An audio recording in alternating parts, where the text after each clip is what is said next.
says slide 2, introduce yourself. Got it, all right. So, my name's Nate Smith. I work for Towne First Mortgage. I'm an Aquarius.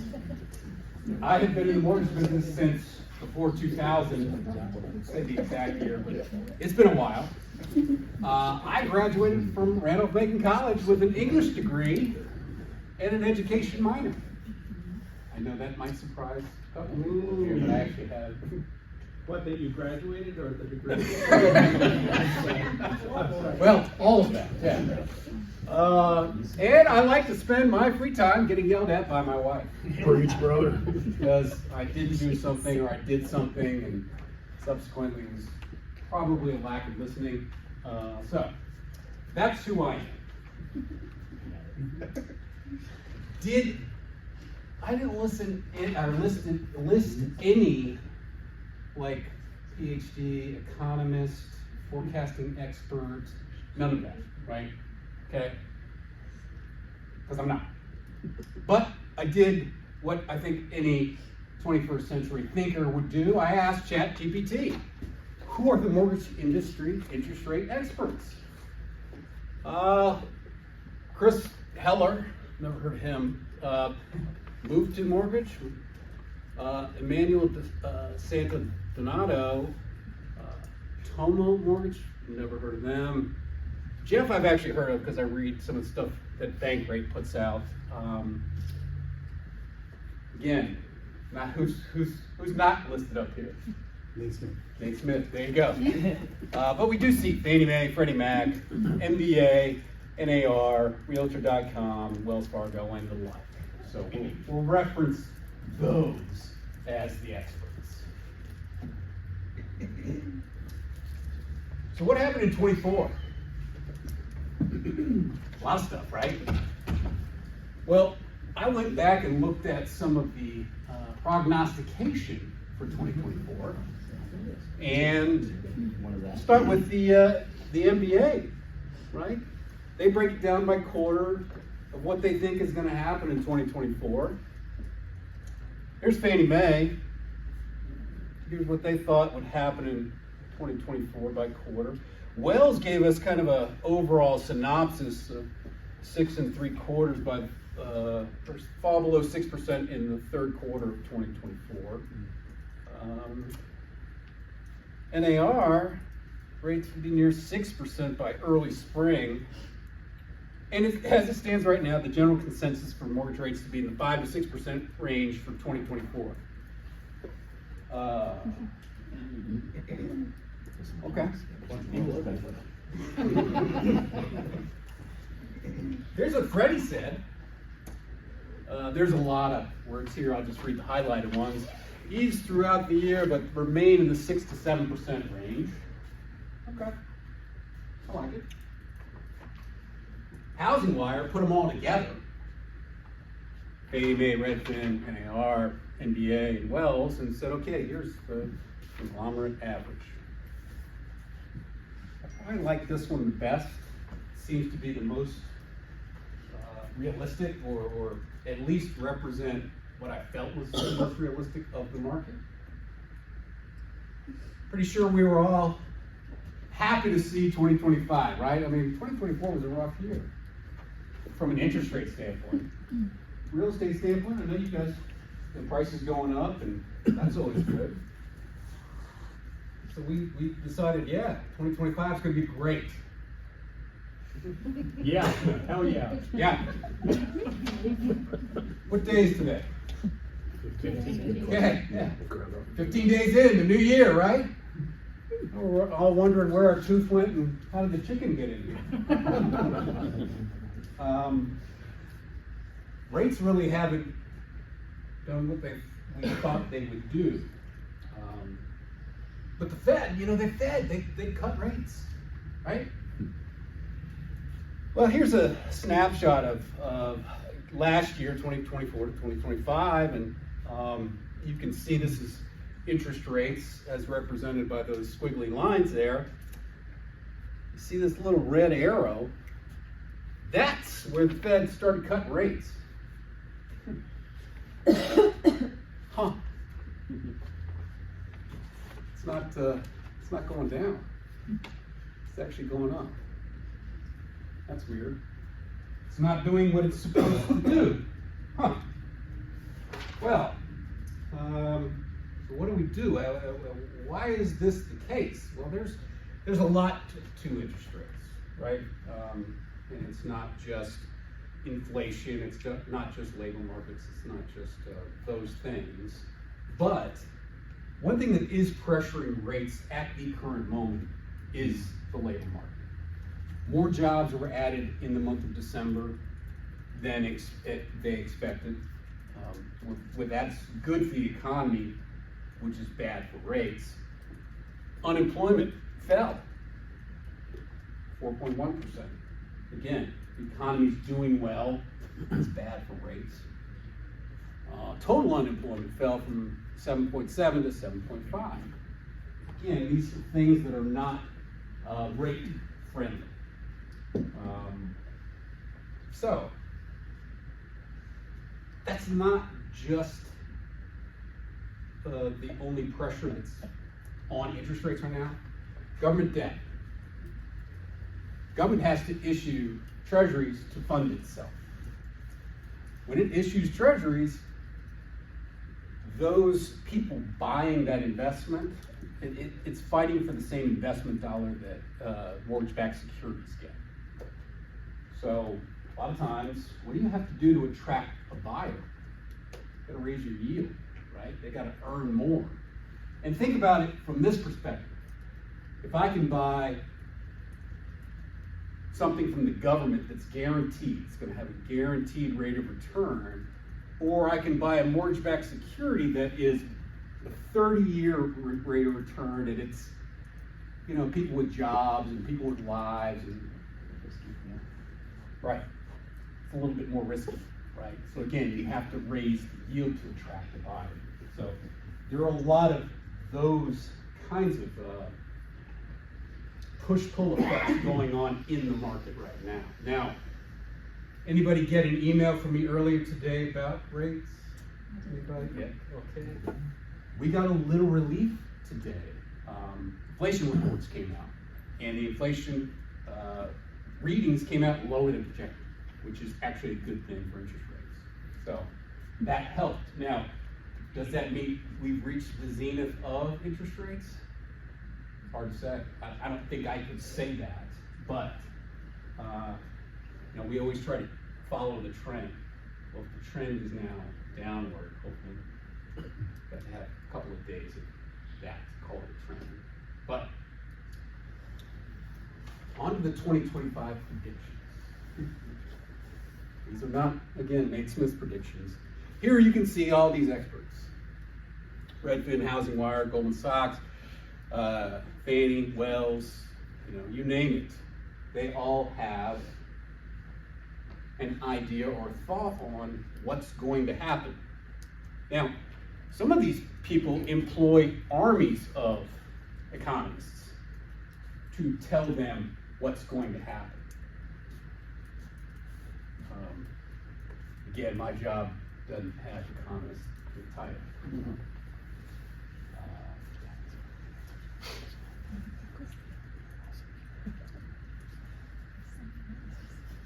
Again, being kind of a Renaissance man, 21st century guy, I asked AI, what do you think is going to happen? Forbes predicts a retreat to 6.5 by the end of 2025. Bank rates suggest rates might stay above 6. So it looks like the general consensus is going to be at 6 or above for the foreseeable future.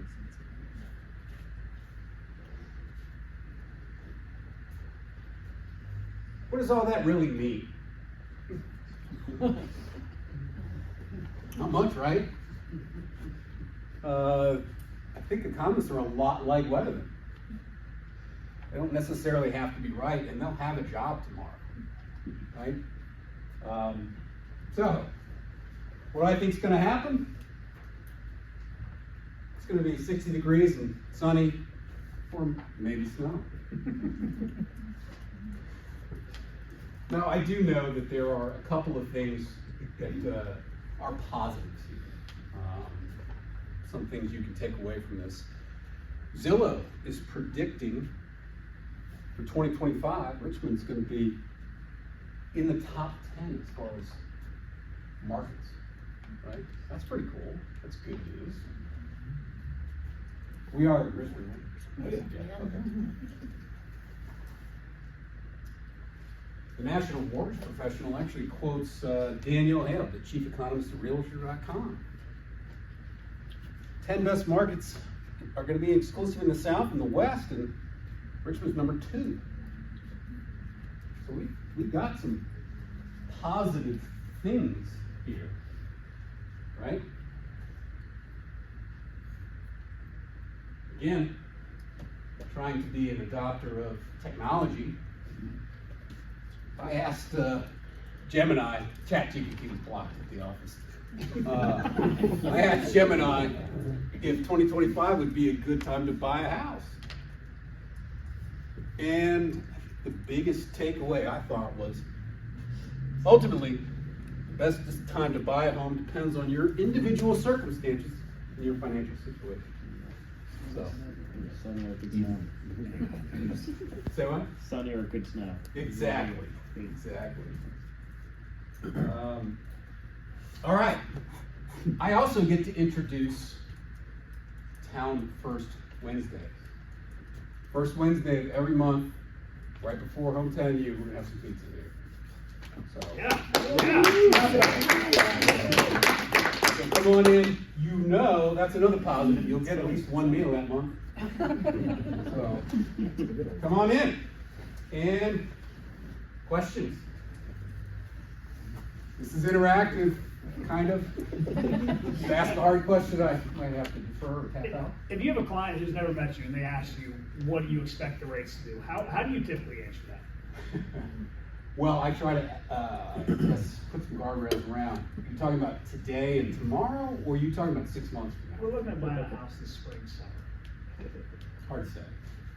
I can tell you what today it is, and I can tell you some of the reports that will come out tomorrow, how they might impact interest rates, but looking that far out, I don't think anybody's got that good of a crystal ball, including all of these people who are paid to do it.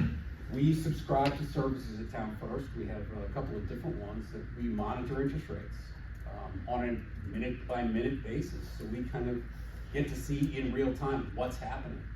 So we may call a client frantically saying, hey, I need to talk to you, we need to lock in, because we don't want to lose the position. But it's a great question. Yes? So I too am not an economist. So obviously, like, I'm not ashamed to say, I'm very happy to say, I have a really good interest rate because I refinanced during COVID. Sure. I'm like in the 3s. Yeah. So short of another COVID-like experience, what are your thoughts on any adjustments that, or things that could happen that could get the interest rates back down below 5? For things to happen to get below 5, I think you're talking about some catastrophic events that would probably create problems for our industry. We need a huge amount of unemployment, right? Right. I mean, we look at those labor reports and jobs, and people with jobs buy houses. People without jobs, unless they're a cash buyer, they're not buying a house from us, right? You got to have the ability to repay. So, to your question, I think there would have to be some serious economic problems for it to get that way. But again, you outlined COVID.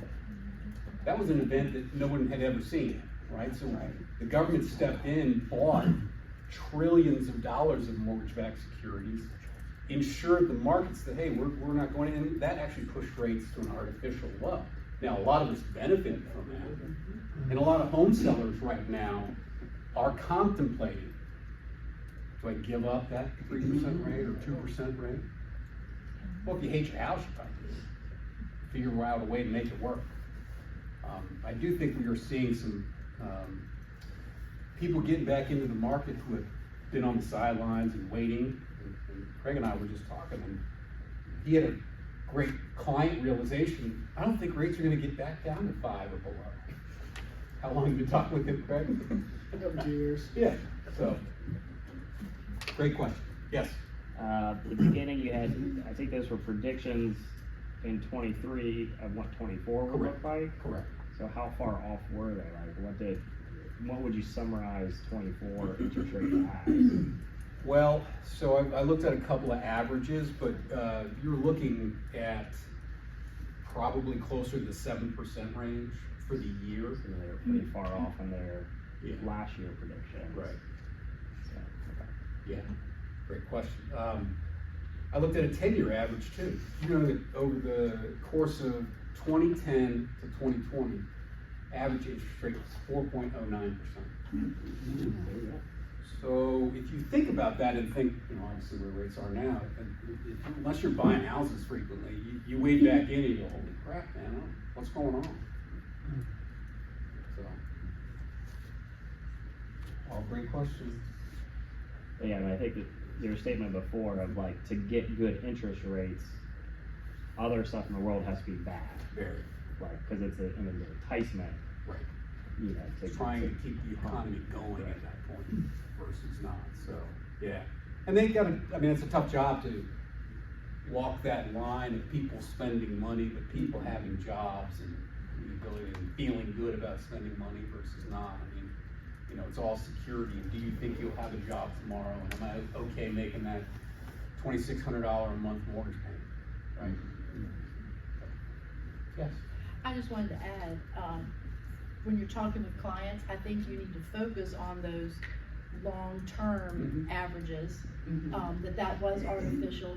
I was watching, I don't remember what movie it was, but it was set like in the 60s, and the guy's like, life's great, I've got a 7% interest rate on my house. I mean, so the 2, 3s, 4s were not reality. We all benefited, but it wasn't reality. 6 to 7, I mean, my first mortgage in 85 was like 9.5, I think. Yeah. And we thought that was good. Right. So. Mine was 7%, but I paid 2 points to get it.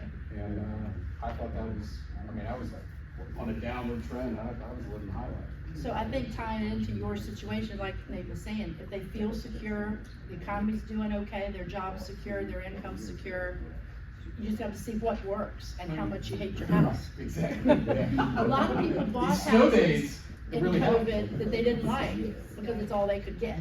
Right. So those are the different talk tracks you're gonna have with your client. Gary. So I was hoping you might be able to help me out with a talk track, because I've had not one but 2 buyers in the last 48 hours who had pre-approval last year and told me I'm gonna wait. And I think they were waiting for interest rates, and then we were circling back, the lender and myself had both circled back with them, and without explanation, of course won't answer my calls. They said, I can't make it work this year.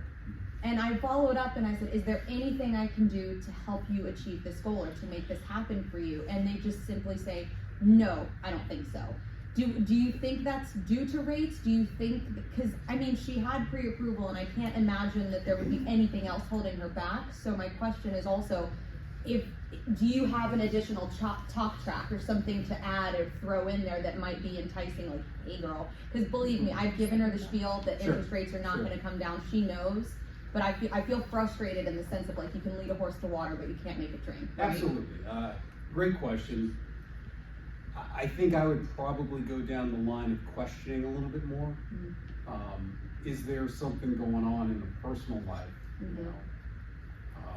I feel awkward doing that via text because they won't take my phone calls. Yeah. Find a new buyer. Coffee. That's fair. Grab coffee. You know, let's talk through it, or yeah, trying to get them on the phone to just, you know, hey, tell me what's going on, Yeah. right? Are they secure in their job? I would say a lot of folks are currently employed, but they don't necessarily feel good about their job. They don't feel secure. They think they might lose their job. So it's hard for them to go out and lay out money every month. I think I'm gonna. One is a nurse, so I know she's got job security. Sure. Yeah.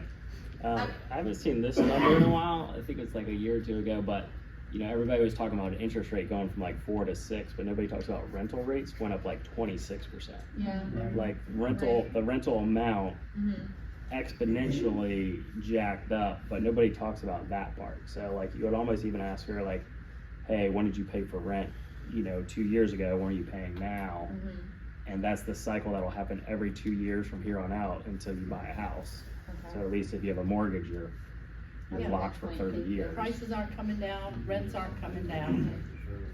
I think Abby's done flyers before that shows like what had happened if you bought at this price and this rate versus now, and see what waiting 2 years has cost them. Well, if your rent went up $500 from 2 years ago, Right. How much if you appreciation cycle that, is if you that? cycle Right. that out, it means every 2 years you're gonna be paying $500 more per month in rent. So like, Yep. you're paying a higher interest rate, it's just. It's indicative of everything, right? I mean, you're paying more for everything. And nobody likes it. Nobody likes it. Larry, did you have a question? You had said, when you purchased your place, you utilized discount points. When is it potentially a good idea to bring discount points into play versus maybe when to avoid them? I personally talk to each client and say, okay, how long do you think you're going to have this mortgage? Because that is really going to be the determining factor. Then we'll go into, have you had a mortgage before? How long did you have that? Let's look at some of the laws of averages. Average life of a loan is 5 to 7 years, right? We'll refinance, we'll draw equity out, we'll do something to the mortgage. And if you fall into those laws of averages, then it probably doesn't make sense. But I'll do the math for them and say, okay, this is gonna save you X amount of dollars per month. But it takes us 36 months to recoup that, right? So after month 36 is when you're in the money. Mm-hmm. Do you think you'll have the loan for that long? And again, I'm not trying to make a decision for them. I'm trying to help them with some of the analytics behind it. Sure. It's like pick your poison though. There's a penalty to be paid any way you look at it. If the rate being low is what you're after, we can get you that, but it doesn't mean that we're blemish free on the other side. Right. You know? Right. Yes. Do you have any buy down programs for buyers right now? I talked to someone yesterday. It was like they were offering, I can't remember, for a year they were buying down their rate, and Yes. So there's Yeah. temporary buy downs and then there's permanent buy downs. Mm-hmm. Larry and I were just talking about the permanent buy down. Mm-hmm. Where you're paying a premium to buy the interest rate down forever.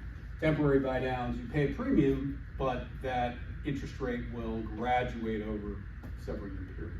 It can be 1 year, 2 year, 3 year buy down period. If you've got some seller credits, that may be a way to get them in the house, utilize those funds to buy that rate down. So yeah, good question.